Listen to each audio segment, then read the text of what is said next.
नमस्कार, मैं हिमांशी। स्वागत है आपका हमारे साप्ताहिक कार्यक्रम पैम्फलेट पर्दाफाश में। विधानसभा चुनावों से जुड़ी न्यूज बढ़ने के साथ ही फेक न्यूज में भी बढ़ोतरी हो गई है। ऐसे में देखते हैं कि इस सप्ताह कौन कौन फेक न्यूज के सहारे अपना पलड़ा भारी करने में लगा है। शुरुआत करते हैं फैक्ट चेक नंबर 5 से। मध्य प्रदेश में मुख्यमंत्री शिवराज सिंह चौहान की लोकप्रियता शायद किसी को बर्दाश्त नहीं हो रही है। यही कारण है कि एक वीडियो बेहद ही सेंसिटिव न्यूज के साथ प्रसारित किया जा रहा है। दरअसल एक पुराने वीडियो को इस भ्रामक दावे के साथ फैलाया जा रहा है कि 2016 में किसानों द्वारा अपनी उपज का सही दाम मांगने पर शिवराज सरकार ने मंदसौर में 6 किसानों को गोली मार दी थी। हालांकि ये वीडियो 2017 का है और ये मध्य प्रदेश का नहीं बल्कि झारखंड में हुए एक मॉक ड्रिल का वीडियो है। जी हाँ, 2017 में झारखंड के खूंटी क्षेत्र में पुलिस द्वारा जो मॉक ड्रिल किया जा रहा था उसी वीडियो को फिर से मध्य प्रदेश का बताकर प्रसारित किया जा रहा है। राजनीतिक रूप से प्रभावशाली लोग अपने कथानक स्थापित करने के लिए पुराने वीडियो का सहारा क्यों लेते हैं, ये तो आप जानते ही हैं।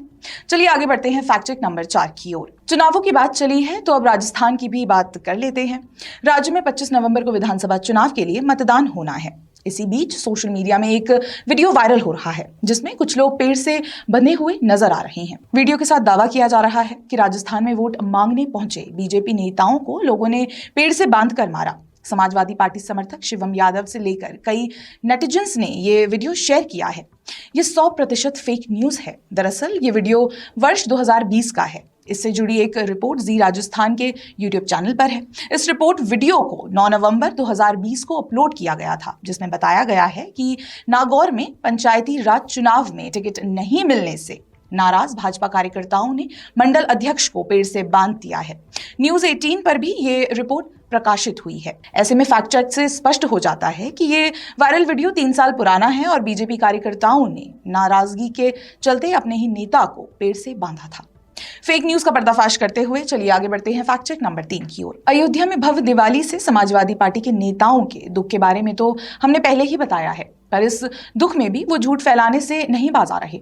अयोध्या में मनाए गए दीपोत्सव को लेकर योगी सरकार के विरोधियों द्वारा सोशल मीडिया पर दावा किया जा रहा है कि सरकार ने दीपावली मनाने के लिए 4 लाख दीपों का बजट आवंटित किया है, जिसका बजट 133 करोड़ रुपए है, अर्थात एक दीपक के मूल्य 3,325 रुपए है। कांग्रेस पार्टी की प्रवक्ता रोशनी कुशल ने एक्स पर इसका विरोध करते हुए इसे लूट बताया। समाजवादी पार्टी से जुड़ी डॉक्टर ज्योति यादव से लेकर कई लोगों ने इस झूठ को फैलाने का काम किया। हालांकि सोशल मीडिया पर इस वायरल दावे में कोई दम नहीं है। यूपी सरकार की आधिकारिक प्रेस रिलीज में यह स्पष्ट जानकारी मिलती है कि सरकार ने असल में अयोध्या में दीपोत्सव के लिए लगभग 1.33 करोड़ रुपए आवंटित किए थे, न कि 133 करोड़। अब दिवाली के साथ साथ फेक न्यूज पेडलर्स का गणित से भी 36 का आंकड़ा लगता है, तभी तो उन्हें 1.33 और 133 का अंतर नहीं पता। आगे बढ़ते हैं फैक्ट चेक नंबर 2 की ओर। कांग्रेस को ट्रोल पार्टी बोलें या फेक न्यूज पेडलर घोषित कर दें, ये समझ नहीं आता। अब हाल ही में कांग्रेस नेता प्रियंका वाड्रा ने मध्य प्रदेश में एक सभा में कहा कि जब आप अखबार में पढ़ते हैं कि मोदी जी के लिए सरकार ने 8,000 करोड़ रुपए के 2 जहाज खरीदे हैं तो जान जाइए ये आपका पैसा है। प्रियंका वाड्रा को ये गुप्त जानकारी कहां से मिली है हमको नहीं पता, क्योंकि हमारी पड़ताल में इस दावे से जुड़ी कोई भी सच्चाई सामने नहीं आई है।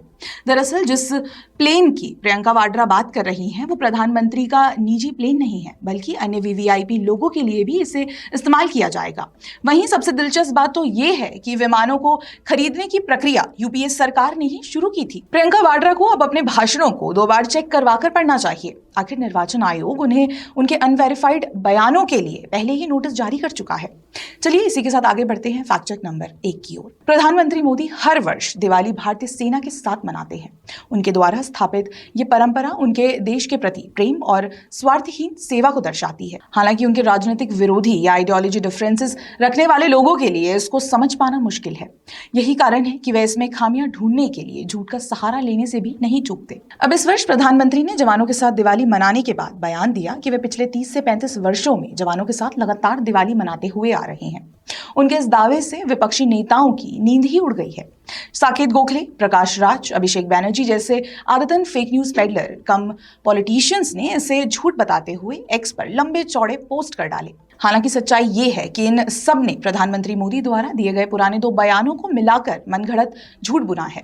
फेक न्यूज पेडलर्स प्रधानमंत्री मोदी का 5 वर्ष पुराना इंटरव्यू शेयर करके बता रहे हैं कि वो दिवाली के 5 दिन जंगल में अकेले बिताते थे। हालांकि वो इनकी टाइमलाइन चेक करना भूल गए। इन इंटरव्यूज में प्रधानमंत्री मोदी उस समय की बात कर रहे हैं जब वो आरएसएस प्रचारक थे, जबकि सेना के साथ उन्होंने दिवाली मनाना तब शुरू किया था जब वे भारतीय जनता पार्टी के महासचिव बने थे। प्रधानमंत्री मोदी ने 1972 में आरएसएस प्रचारक की भूमिका निभाई थी।